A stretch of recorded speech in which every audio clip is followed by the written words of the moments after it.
아멘. 우리 함께 기도하겠습니다. 하나님, 오늘도 주님 앞에 나왔습니다. 우리가 주님께 나왔으니 우리에게 복을 내려주시고, 오늘도 죄 사함의 은총과 우리 속에 있는 모든 염려와 걱정들을 주께서 친히 만져주시고 다스려 주셔서 이 시간 하늘에서 하나님의 참 평안과 위로를 누리는 복된 시간 되게 하옵소서. 우리 예배를 위해서 기도하시고, 내일 수능을 앞두고 있는 우리 자녀들을 위해서 기도하시고, 우리 다음 주에 있을 각 기관, 우리 남녀 선교회 총회에 하나님 귀한 일꾼들 세워주셔서 각 기관이 다시 한번 마음을 모으고 새로운 목표를 가지고 달려가서 새로워질 수 있게 해 주옵소서. 우리 다 같이 세 가지 기도 제목 놓고 우리 합심하여 함께 기도하시겠습니다. 하나님 아버지, 은혜와 사랑을 감사합니다. 오늘도 하루 일과를 마무리하고 주님 앞에 나와 간절히 주의 은혜를 구하며 주 앞에 엎드렸습니다. 하나님, 믿음으로 주님 앞에 나왔고 하나님의 은혜를 사모하는 마음으로 주님 앞에 나왔습니다. 하나님의 은혜 없이는 살 수 없어서 이 시간 주의 은혜를 사모하며 주님 전에 나와사오니, 하나님이여, 믿음으로 나온 사랑하는 종들에게 아버지 하나님 간절한 마음으로 주의 은혜를 구하는 주의 백성들에게 오늘도 하늘의 은혜를 내려주시고 신령한 은혜로 심령들을 어루만져 주시며 육신의 연약함과 또 마음의 염려와 걱정들 모든 것들을 치료하시고 회복하시는 은혜로 하나님께서 내려주시는 하늘의 참된 평안함으로 우리의 마음을 다스려 주시옵소서.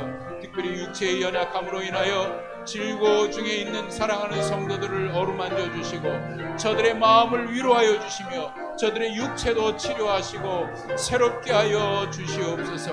하나님, 이제 또 내일 우리 자녀들이 수능 시험을 앞에 두고 내일 시험을 치르게 됩니다. 하나님, 오늘 밤 평안히 쉬고 좋은 컨디션으로 내일 시험에 임할 수 있도록 인도하여 주시고, 혹이나 염려하고 걱정으로 인하여서 당황하거나 또 육체의 연약함으로 인해서 시험을 치르는 그 시간에 어려움 당한 일 없도록 하나님, 우리 사랑하는 자녀들을 일일이 기억하시고 하나님께서 저들을 어루만져 주시옵소서. 아버지 하나님, 이제 한 해를 마무리하면서 이제 다음 주일 우리 남녀 선교회 일꾼들을 새롭게 선출하게 됩니다. 하나님, 지혜와 명철을 더하여 주시고 귀한 일꾼들을 세우실 때에 하나님 앞에 성실하게 감당해 날 수 있는 귀한 일꾼들을 세워주시고, 그래서 남선교와 여전도회가 새롭게 마음을 모으고 다짐하고 허약할 수 있는 귀한 은혜를 허락하여 주시옵소서. 오늘도 주의 은혜를 사모하며 나왔으니 오늘도 말씀 가운데서 우리를 만져주시고 치료하여 주시옵소서. 하나님 아버지, 내일 우리 수능을 치르는 자녀들 김지은, 장혜원, 안현주, 한지유 사랑하는 자녀들에게 하나님, 저들의 마음을 평안케 하시고 오늘 밤 잘 쉬고 내일 시험 치를 때에 좋은 컨디션 유지할 수 있게 하여 주옵소서. 건강을 지켜주셔서 하루 종일 시험 치르는데 당황하는 일이나 또 긴장 때문에 육체에 연약해지는 일이 없도록, 그래서 잘 마무리할 수 있도록 도와주시옵소서. 또 한 해를 마무리하는 이 시기에 새로운 일꾼들을 각 기관 선출하게 됩니다. 하나님, 부족하고 다들 연약한 줄 알지만 그러나 성실하게 감당해 나갈 수 있는 귀한 일꾼들을 세워주셔서 각 기관이 새롭게 다짐하고 도약할 수 있는 은혜를 허락해 주시옵소서. 오늘도 주님 앞에 나왔습니다. 예배하는 사랑하는 성도들, 주님께서 이 시간 일일이 기억하여 주옵소서. 은혜를 사모하고 간절한 마음으로 주님 앞에 나온 사랑하는 종들에게 하늘의 은혜를 내려 주시옵소서. 아버지 하나님, 육체의 연약한 성도들 어루만져 주시고 치유하여 주시고 마음의 염려와 걱정, 두려움을 주께서 일일이 어루만져 주셔서 참 평안함을 허락하여 주옵소서. 오늘도 말씀 속에서 주님의 거룩한 뜻을 깨달아 알게 하시고 우리를 향하신 하나님의 사랑을 알게 하여 주옵소서. 예수님의 이름으로 기도하옵나이다. 아멘.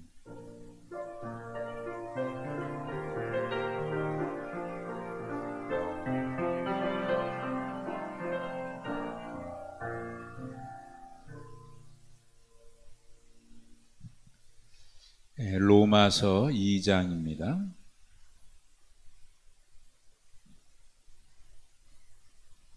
로마서 2장 12절부터 29절까지 주보에 나가 있습니다만 16절까지 보시겠습니다. 로마서 2장 12절에서 16절까지 한 절씩 기도하겠습니다. 무릇 율법 없이 범죄한 자는 또한 율법 없이 망하고 무릇 율법이 있고 범죄한 자는 율법으로 말미암아 심판을 받으리라.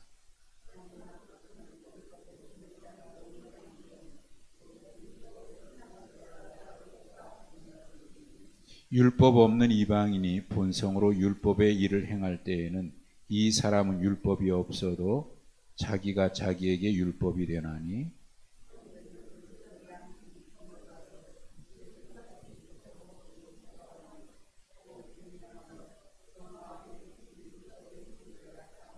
함께 읽습니다. 곧 나의 복음에 이른 바와 같이 하나님이 예수 그리스도로 말미암아 사람들의 은밀한 것을 심판하시는 그날이라. 아멘. 할렐루야. 네, 잘 지내셨죠? 네. 날씨가 하루하루 쌀쌀해지면서 단풍잎들이, 나뭇잎들 색깔이 점점 아름다워집니다. 어제 아침에 보니까 아침에 청소하시는 분이 카페 앞에 있는 낙엽을 쓸고 계시더라고요. 그래서 다 나중에 내려가 봤더니 그 낙엽을 모아가지고 이쁜 모양을 만들었어요. 하트를 이렇게 만들어 놓으셨더라고요. 낙엽으로 모아가지고. 또 그렇게 만들어 놓으니까 또 아름다워요. 낙엽으로 사랑을 표현하는 하트를 만들어 놓으셨어요. 하루하루가 참 빨리 지나간다는 걸 느끼는데 가을이니까 쌀쌀해졌으니까 여러분 건강하시고 특별히 코로나 환자들이 확진자들이 좀 늘어난다는 얘기도 있는데 독감 환자들도 있고 그러니까 건강하시고 내일 수능을 치르는 우리 자녀들 시험 잘 치를 수 있도록 그런 위해서 기도해 주시기 바랍니다. 내일은 수능일 기도회가 있고 또 모레는 김장하고 내일 수능 맞죠? 모레 금요일 토요일에 이제 김장하게 됩니다. 김장을 한다 그러니까 벌써 한 해가 다 갔다 하는 생각이 듭니다. 건강하게 잘 지내시기 바랍니다. 우리가 이런 고백을 하잖아요. 늘 하나님 앞에 그런 고백을 합니다. 정말 우리는 하나님의 은혜로 산다는 그런 고백을 합니다. 하나님의 은혜로 산다. 은혜 없이는 살 수 없다. 그런 고백도 하고 찬양도 있죠. 은혜 없이는 살 수 없다. 여러분 정말 우리가 하나님의 은혜 없이는 살 수 없는 자 맞지요? 하루하루 살아가는 게 하나님의 은혜 맞죠? 정말 하나님의 은혜 없이는 살 수 없는 자들. 우리가 얼마나 연약하고 부족한 자들. 종교개혁자로 우리가 잘 알고 있는 마틴 루터가 그 죄 때문에 많은 고민을 했어요. 죄 때문에 많은 고민을 하고 이 죄의 문제를 어떻게 해결하면 좋을까? 그 죄 문제를 해결하기 위해서 부단히 노력한 사람이에요. 고행도 많이 하고. 그가 수도원에서 사제로 있을 때 죄에 대해서 늘 고민이 돼서 수도원에 선배 사제한테 가서 매일같이 천주교는 고해성사 하잖아요. 고해 성사를 하니까 매일 찾아오니까 하루는 그랬대요. 제발 죄 같은 죄를 가지고 오라고. 매일 찾아오니까. 아이, 그러니까 남들이 볼 때는 죄 같지 않은 죄 문제도 가지고 와서 그 문제 때문에 털어놨다는 거 아닙니까? 그래도 그 문제가 해결이 안 되니까 하도 찾아오니까 나중에는 그런 얘기까지 했대요. 아, 제발 한꺼번에 모아가지고 가져오라고. 매일 찾아오니까 귀찮아서. 여러분, 그만큼 죄에 대해서 민감했던 거예요. 죄가 그 바울 사도든지 우리가 지금 말씀드렸던 마틴 루터라든지 어거스틴이라든지 이런 분들은 거의 뭐 성자라고 일컬어지는 사람들 아니에요. 근데 그 사람들이 죄에 대한 고백이 많아요. 참회로 뭐 거의 우리가 성자라고 할 만한 사람들은 다 참회록을 썼어요. 자기의 죄에 대한. 그분들이 우리보다 죄가 더 많을까? 사실 죄가 많다기보다는 제가 그런 말씀들을 드립니다. 죄에 대해서 우리보다 더 민감한 거죠. 우리는 죄가 아니라고 생각하는데 그 사람들은 죄라고 생각하니까 죄에 대해서 민감한 겁니다. 그러니까 우리는 아유 뭐 그런 것까지 회개해 그러는데 그분들이 그 문제 가지고 회개하고 씨름하고 그래도 해결이 안 돼서 고민합니다. 여러분, 우리가 회개를 얼마나 해야 죄의 문제가 다 해결될까요? 우리가 죄의 문제를 얼마나 해결해야 의인이라 인정함을 받을까요? 자, 제가 이런 표현을 했습니다. 인정함을 받는다라는 말을 했습니다. 인정함을 받는다라고 했으니까 이거는 누가 인정해 줘야 된다는 거 아닙니까? 내가 인정하는 게 아니고 인정해 줘야 된다는 거 아닙니까? 오늘 말씀에도 거기에 13절에 보면은 이런 말씀이 있어요. 의롭다 하심을 얻으리니라고 했어요. 얻으리니. 의롭다, 내가 의롭다고 되는 게 아니라 하는 게 아니라 내가 의롭다고 스스로 인정하는 게 아니라 얻는다. 또 구원을 얻는다. 구원을 받는다.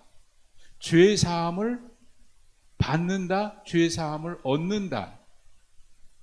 다 얻는다, 받는다 수동태지요. 내가 스스로 죄 사함을 의롭다 함을 내가 만드는 게 아니고 내가 하는 게 아니고 구원도 내가 이루는 게 아니고 받는 거고 얻는 거고. 네. 그 기준이 누구에게 있는 거죠? 의롭다함을 받는다. 의롭다고 인정해 주는 게 기준이 누구예요? 나에게 있습니까? 하나님께 있습니까? 하나님께 있는 거죠. 하나님께 있는 거예요.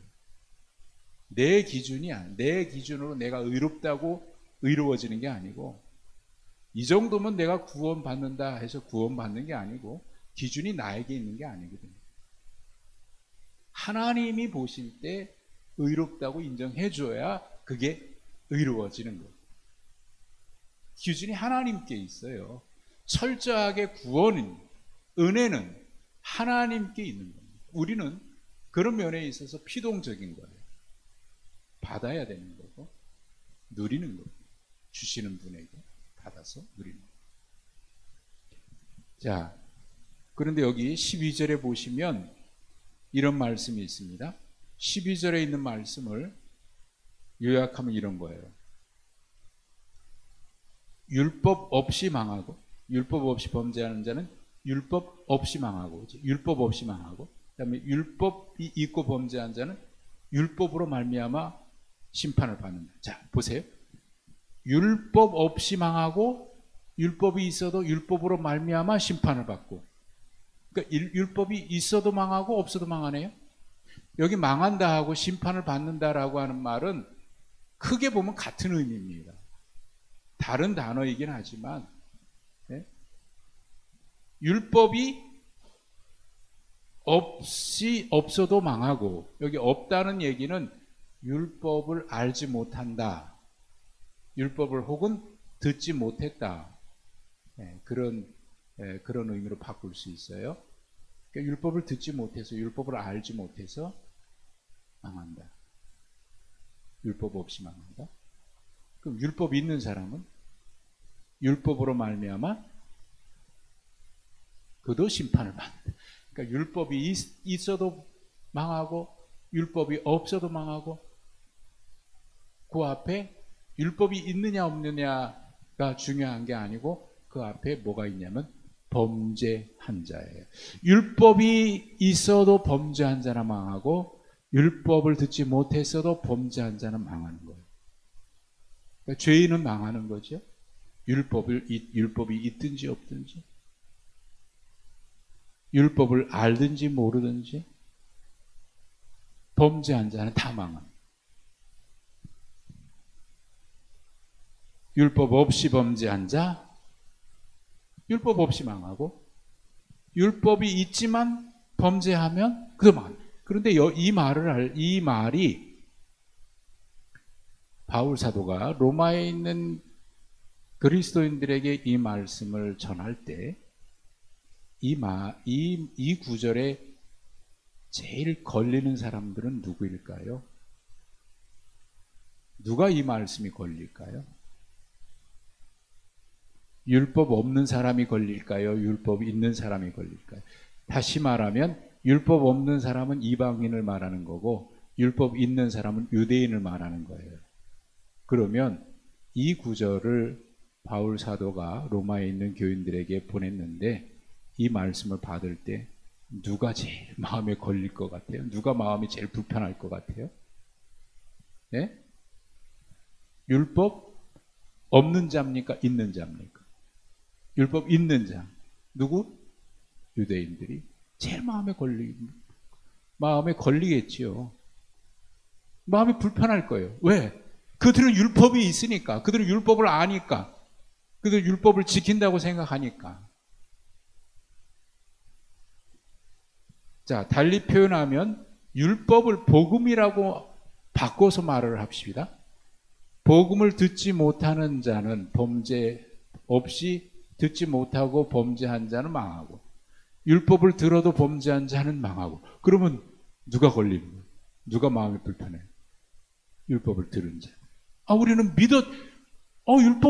복음을 들었는데, 그래서 구원받았다고 생각하는데, 유대인들에게 있어서 가장 중요한 것 중에 하나가 율법이거든요. 그 3장으로 가시면 그게 나오죠. 3장 1절에 유대인의 나음이 뭐냐라고 얘기하면서 그 다음에 할례유익이 뭐냐 그러면서 첫 번째로 얘기하는데, 범사에 많은데 우선 그들이 하나님의 말씀, 하나님의 율법을 맡았음이라. 그러니까 유대인들은, 지난주에도 말씀드렸습니다만, 유대인들에게는 회개란 말이 익숙치가 않아요. 그들은 회개란 말이 있을 수가 없어요. 유대인들은 회개가 없어요. 왜? 그들은 회개할 필요가 없습니다. 죄가 있다 그러면 뭐 하면 돼? 회개하지 않고 제사 드리면 돼요. 양이든지 비둘기든지 염소든지 끌고 가서 제사장에게 그 동물에 안수하고 제사장이 제사 드리면 이미 죄의 사함을 받는 거예요. 그러니까 그들은 회개라고 하는 말이 익숙치 않아요. 그들에게는 뭐가 필요하냐? 그냥 제사하면 그냥 다 해결되는 거예요. 제사. 그러니까 그게 문제가, 그 제사가 회개의 의미가 담겨져 있지요, 물론. 왜냐하면 그 제물에다가 자기 죄를 전가하는 기도를 하니까, 안수 기도를 하니까, 양의 머리에다가 이 양이 제물로 죽을 때 내 죄를 짊어지고 간다. 나 대신 죽는다. 그러니까 내가 죽는 마음을 진정한 의미로 말하면 있는 거죠. 그런데 그게 형식이 돼 버리니까 회개는 없어요. 그냥 가서 제사 드리면 돼. 제물로 갖다 바치기만 하면 돼. 마음 없이. 그러니까 이 구약 선지자들 중에 아주 무섭게 책망했던 이사야 선지자도 그렇고 말라기 선지자도 그렇고 성전 마당을 밟고 있는데 그 제물을 내가 역겨워한다. 말라기 선지자는 성전 문을 닫았으면 좋겠다. 제발. 그런 제물 가지고 제사 오르는 거, 바치러 오는 거 하나님 보시기에 너무너무 싫은 거예요. 그래서 차라리 성전 문을 닫았으면 좋겠다. 그런 제사 못 드리도록. 아주 심각한 말이거든요. 그러니까 유대인들은 회개가 필요 없는 거예요. 제사하면 그만이에요. 자, 그런데 그들에게 이 제사만큼 중요한 게 있는데 그 율법이거든요. 율법을 자기는 가졌다는 거예요. 우리는 율법을 받은 사람이다. 그런데 율법이 있어도 범죄한다면 율법이 있어도 망한다는 거예요. 심판을 받는다는 거예요. 심판을 받는다. 그 다음에 그 뒤에 바로 얘기하지요. 율법을 듣는 자가 의인이 아니라 율법을 행하는 자가 의인이다. 그러니까 유대인들은 그들은 율법을 듣는 그 자체로 이미 자기들이 의인이라고 생각을 하고 있는 거예요. 율법을 듣는 그 자체로. 율법을 듣고 있는 그 자체로 그들은 선민이고 의인이고 하나님 앞에 구원받은 택한 백성인 거예요. 듣는 그 자체만으로. 그러니까 율법에 대한 그들 스스로 의인이라고 하는 그런 자부심이 얼마나 그들이 강했겠습니까? 우리는 율법이 있는데 말이지. 이게 심지어는 우리 율법이 있기 때문에 망하지도 않는다라고 생각을 하고.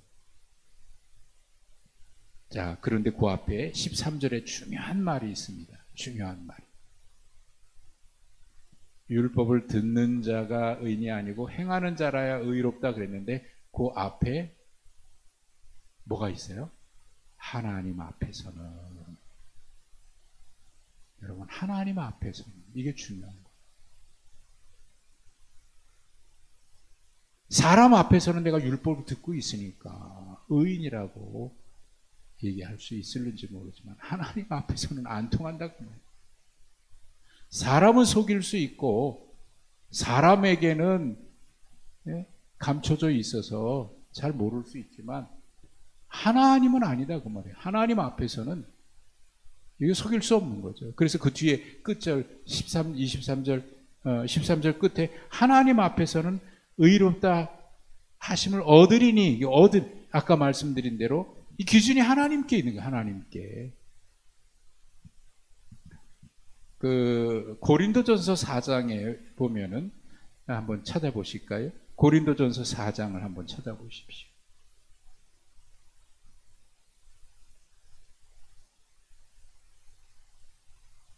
고린도전서 4장.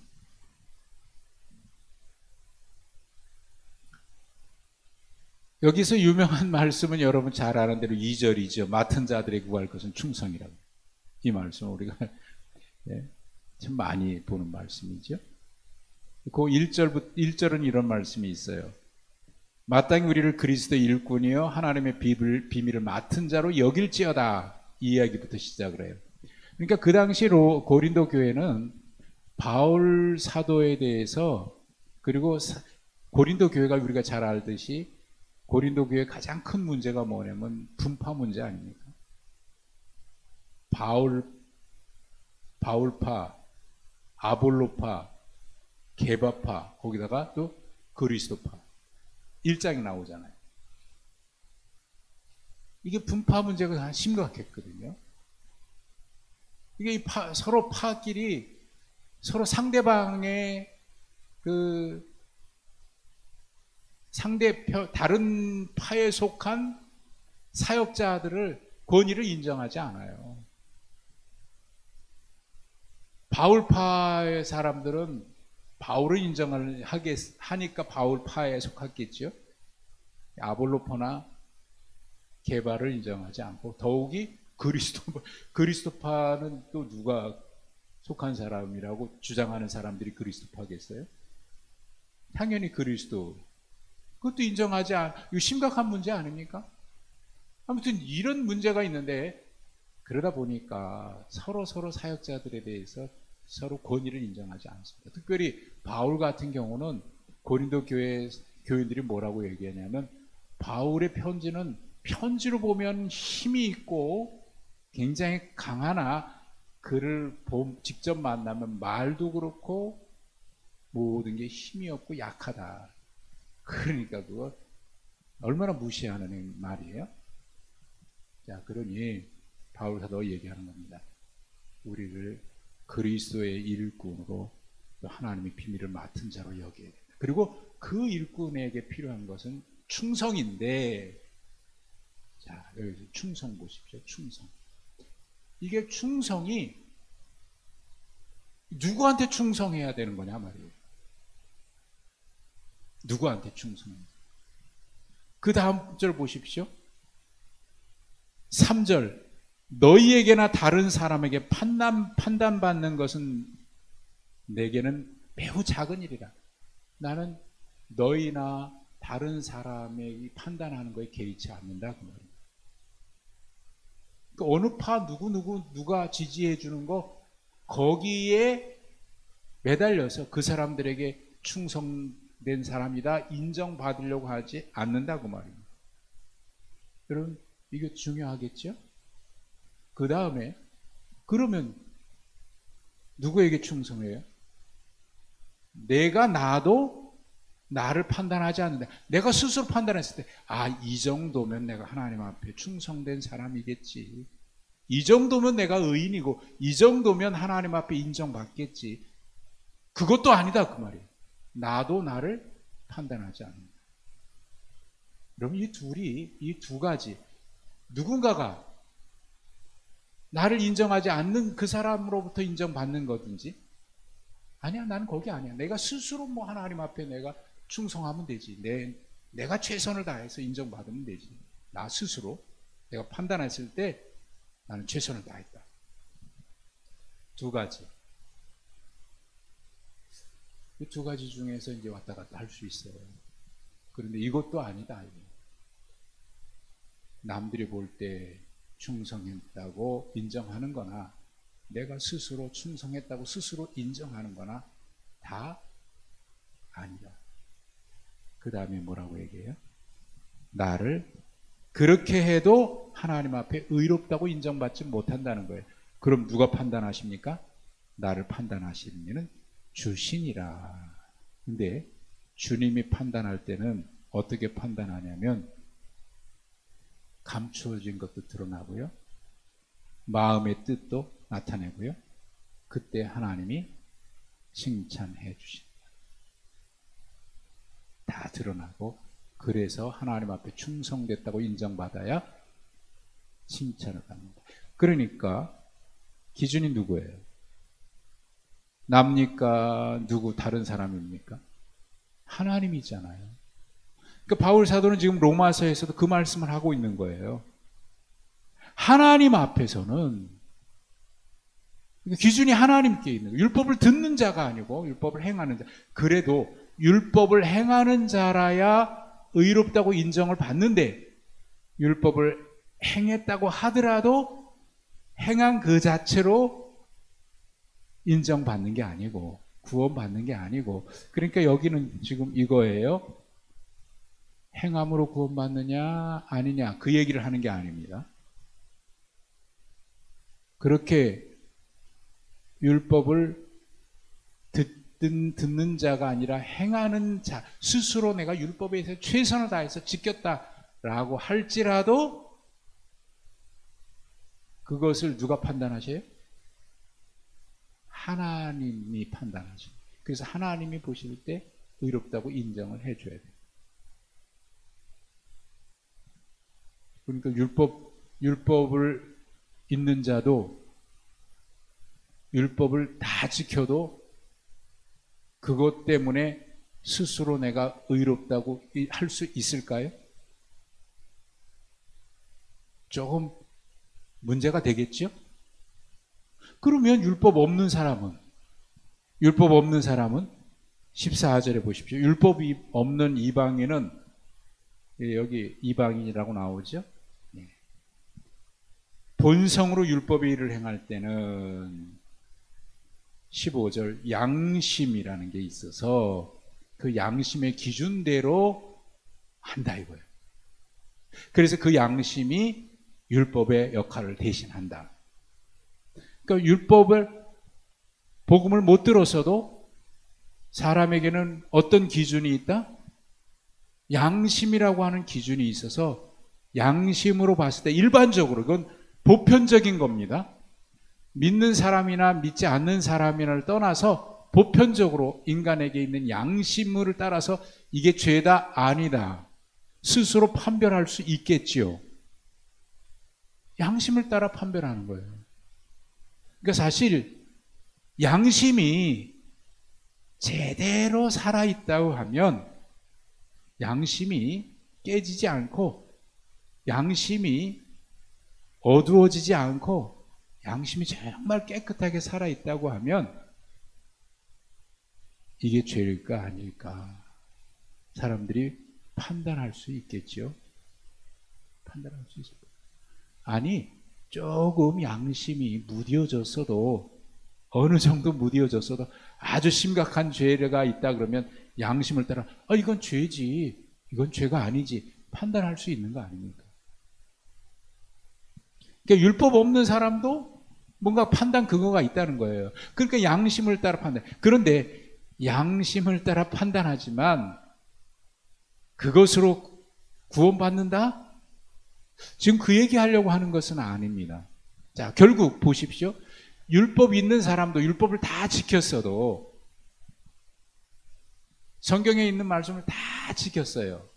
다 지켰다고 하더라도 그것이 최종 평가는 누가 하시느냐 하면 하나님이 하시는 거예요. 그러니까 내가 율법을 다 지켰다고 하더라도 그 지킨 것 가지고 하나님 앞에 의롭다고 내가 스스로 판단할 수 없는 거다 그 말. 양심도 역시 그래요. 양심으로 최선을 다해서 내가 양심껏 살아서 죄가 없다고 스스로 나는 하나님을 안 믿지만 양심을 따라 살고 있는데, 그런데 구원 못 받는다? 그러면 그 말이 되느냐? 사람들이 그렇게 얘기해요. 자, 그 말이 100% 맞을까요? 그러면 자기 스스로 양심을 지켰다고, 양심을 따라 죄가 없다고 말하는 그 사람은 정말 죄가 없는 겁니까? 조금도 죄가 없는 겁니까? 그렇게 얘기할 수 있습니까? 그럴 수 있는 사람은 세계 누구도 없을 거예요, 이 지구상에. 인간은 아무리 자기가 양심대로 살았다고 하더라도 정말 나는 양심껏 살았어. 그래서 죄가 없어. 그러니 난 천국 갈 수 있다. 예수 믿어야 천국 가고, 안 믿는 사람은 양심대로 살아도 지옥 간다? 이게 말이 되느냐? 이렇게 항변을 해요. 그런데 정말 양심대로 살았다고 해서 정말 죄가 없는 걸까요? 여기서 처음에 시작할 때 뭐라고 그랬습니까? 율법이 있든지 없든지 뭐로 심판을 받아요? 죄. 그럼 결론이 이런 겁니다. 그래서 바울 사도는 뒤에 얘기해요. 로마서 3장으로 가면 나옵니다. 3장에 보십시오. 3장 10절. 뭐라고 얘기합니까? 의인은 하나도 없다. 이 세상에 의인은 하나도 없다. 그리고 23절에 가면 또 한 번 아주 강하게 얘기합니다. 뭐라고 얘기합니까? 모든 사람이 죄를 범하였습니다. 세상에 죄인 아닌 사람이 한 사람도 없다. 한 사람. 이게 문제죠. 이게 문제죠. 그러니까 율법을, 그래서 예수님께서 비유로 하신 말씀 가운데 그 첫째 아들과 둘째 아들이 있는데 아버지가 포도원에 가서 일하라 그랬더니 예 가겠습니다 하고 첫째 아들은 포도원으로 갔어요. 둘째 아들은 싫습니다 하고 포도원으로 안 갔어요.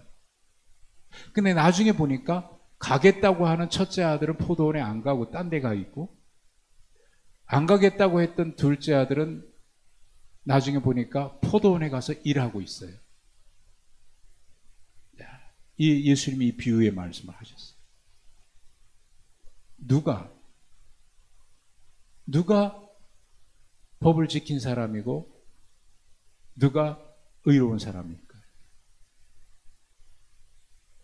가겠다고 했으나 안 갔고, 안 가겠습니다 그랬는데 나중에 돌이켜서 갔어요.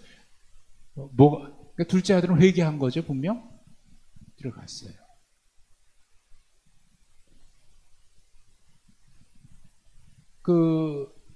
이와 비슷한 말씀을 누가복음에서는 또 다른 비유로 예수님 말씀하셨는데, 누가복음 18장을 한번 찾아보실까요?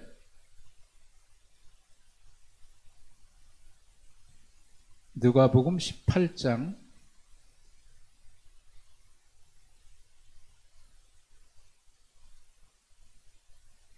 누가복음 18장 9절.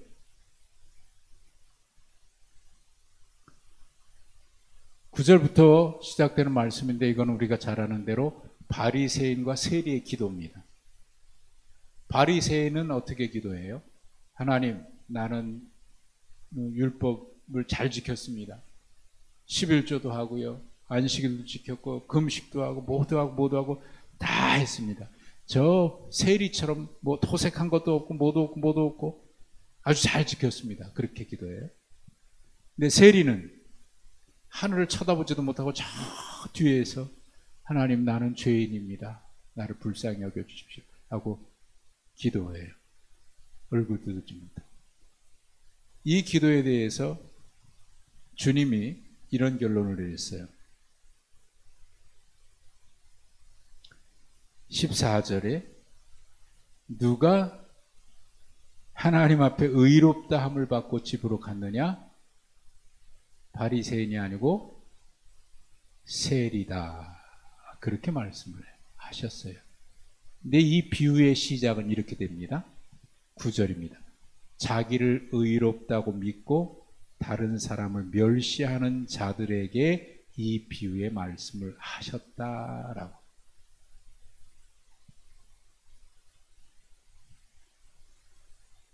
그러니까 회개가 이 유대인들은 익숙하지 않은데,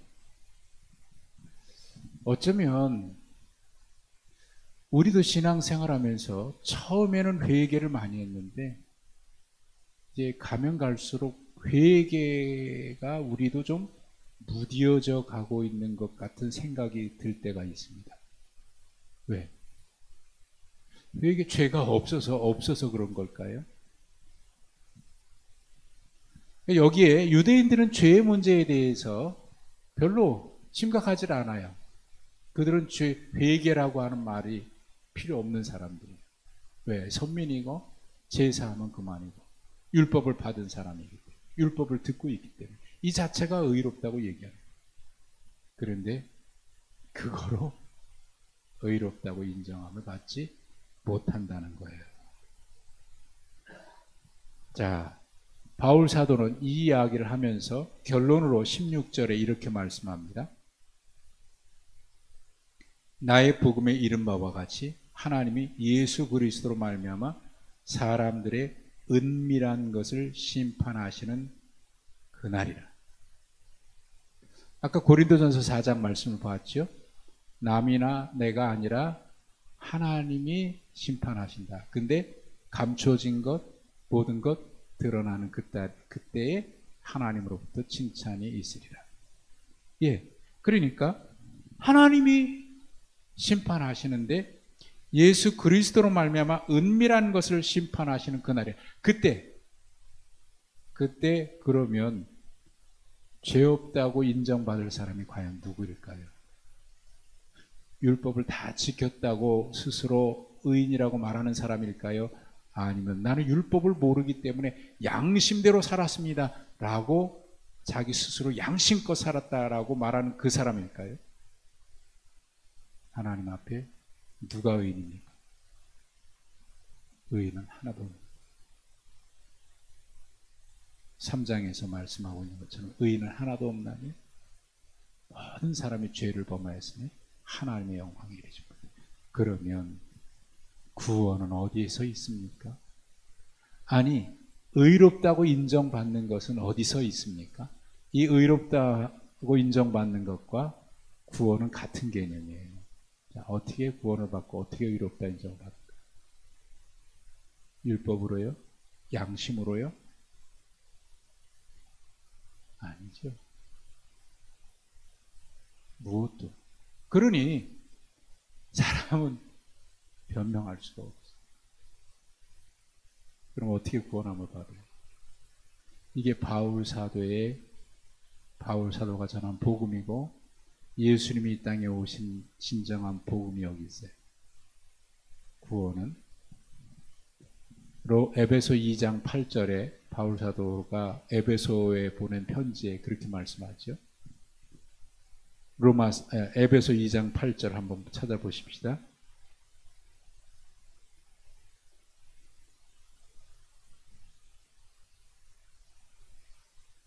에베소서 2장 8절. 자, 함께 읽겠습니다. 시작.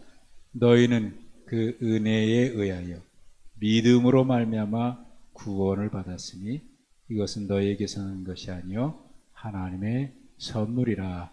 할렐루야. 구원은 하나님의 은혜입니다. 은혜 없이는 살 수 없는 게 이게 바로 우리의 고백입니다. 은혜 없이 우리가 어떻게 구원함을 받아요? 이 세상에 어떤 누구도 예수 그리스도의 십자가의 구속의 은혜가 아니고서는 구원함을 받을 수 있는 사람은 없는 거죠. 그러니 우리도 하나님의 은혜로 구원받는 거지, 받은 거지. 예? 우리가 율법을 잘 지켰기 때문입니까? 율법을 들었기 때문입니까? 아니면 양심이 깨끗해서 양심대로 살았기 때문입니까? 그런데 그럼에도 불구하고 유대인들은 자기는 어렵다 그러고 남을 정죄하는 일에 바빴지요. 그래서 지난주에도 보셨습니다만 그런 유대인들에게 뭐라고 얘기하냐면 2장 4절의 말씀을 다시 한번 보십시오. 네가 하나님의 인자하심이 너로 인도하여 회개하게 하심을 알지 못하여 그의 인자하심과 용납하심과 길이 참으심이 풍성함을 멸시하느냐. 예, 우리가 구원받은 것은 유대인이 구원받는 것도 이방인이 구원받는 것도 율법이나 행함 때문이 아니라, 그렇다고 행하지 않아도 된다는 얘기는 절대 아닙니다. 우리가 그동안 너무 이거를 마치 율법처럼 얘기했어요. 행함으로 구원받는 게 아니고 믿음으로 구원받는 겁니다. 그러면서 믿음과 행함을 마치 서로 다른 끝에 있는 것처럼, 믿음으로 구원받지 행함으로 구원받는 게 아닙니다라고 하는 말을 너무 귀에 박히도록, 못이 박히도록 들어가지고, 믿음과 행함은 서로 다른 건 줄 알아요. 근데 로마서에서 뭐라고 얘기했습니까? 믿어 순종함으로 구원받는다고 말씀하잖아요. 그러니까 행함이 없는 믿음은 죽은 거다. 그러니까 믿음과 행함은 따로 있는 게 아니라 믿음이 곧 행함이고 행함으로 나타난 믿음인 거예요. 이게 같은 거예요. 근데 너무 이거 왜 그렇게 됐는지 아세요? 종교개혁 시대에 오직 믿음, 오직 복음 이 얘기한 것은요, 천주교회가 너무 율법 그리고 면죄부 이런 걸 강조하고 막 지나치게 하다 보니까 오직 복음이라고 하는 걸 강조할 수밖에 없었어요. 왜 그런 것으로 구원받는 게 아니잖아요. 그런데 그렇게 강조하다 보니까 행함이 아니다, 믿음이다 라고 얘기를 하다 보니까 마치 행함과 믿음이 다른 것인 것처럼 그렇게 강조가 됐던 겁니다. 그런데 그 말 속에는 행함을 빠뜨린 믿음을 얘기하는 건 절대 아니에요. 그러니까 믿음이냐 행함이냐가 아닌 거예요. 그 말 자체가 틀린 거죠. 믿음이 행함이 없는 믿음이 어찌 믿음일 수 있어요. 그러니 이 말의 결론이 이런 겁니다. 누구도 하나님 앞에 의롭다고, 누구도 하나님 앞에 구원받는 것, 율법이나 행함이나 양심이나 뭐 이런 게 아니고 오로지 하나님의 은혜로 말미암는, 그 은혜는 바로 독생자를 땅에 보내신 그 하나님의 놀라운 은혜 아닙니까? 그 은혜로 말미암아 구원, 곧 죄의 사함을 받는 것이다. 우리의 행함으로가 아니니 자랑할 수 없느니라. 은혜죠. 여러분, 기독교의 복음은 바로 십자가로 나타난 하나님의 구원의 은혜, 사랑입니다. 그 은혜로 말미암아 우리가 이 자리에 있고 하나님 앞에 아빠 아버지라 부를 수 있고 예배할 수 있는, 그러니 결론, 처음 시작했던 말씀입니다. 은혜로 살아갑니다. 은혜 없이는 살 수 없습니다. 우리는 은혜고 남들은 율법이 아닙니다. 모든 인간은 은혜입니다. 하나님의 은혜로 삽니다. 이 은혜에 감격해서 우리가 날마다 하나님 감사합니다. 정말 은혜 없이는 살 수 없어요. 오늘도 하나님의 은혜로 우리를 새롭게 하시고 덧입혀 주시고 늘 은혜 안에서 살아갈 수 있게 하옵소서. 감사하며 살게 하옵소서. 네, 이런 고백으로 우리가 늘 믿음으로 주님 앞에 순종하며 살아갈 수 있기를 바랍니다. 우리 함께 말씀을 기억하시면서, 하나님의 은혜를 기억하시면서 함께 기도하십시다. 받은 은혜와 사랑, 나의 나된 것은 하나님의 은혜. 하나님, 이 시간 주의 은혜를 기억합니다. 주의 사랑에 감사합니다. 우리 이 시간 다 같이 받은 바 은혜를 기억하면서 나의 나된 것이 하나님의 은혜임을 고백하면서 우리 다 같이 함께 기도하시겠습니다. 하나님 아버지, 감사합니다. 이 자리에 우리가 모인 것이 내가 하나님의 자녀된 것이 나의 나된 것이 오늘도 하나님의 감사의 그 은혜의 사랑의 마음을 가지고 그 사랑 감격해서 우리도 이 세상 살고 이 사랑을 하나님의 구원을 누리시고 주님의 이 마음을 가지고 사랑의 마음을 가지고 이 땅에 살아갑니다. 하나님의 안에서 복음이 사랑을 주고 살아갑니다. 오늘도 주님 앞에 나가서 이 자리에 우리가 있는 것이 은혜의 주님 앞에 나가서 주님 잊지 않게 하시고 그 사랑을 잊지 않게 하시고 그 감격을 잊지 않게 하시고 늘 감사합니다. 주님의 오심을 날마다 뜨거운 예배 찬송 감사하면서 순종하면서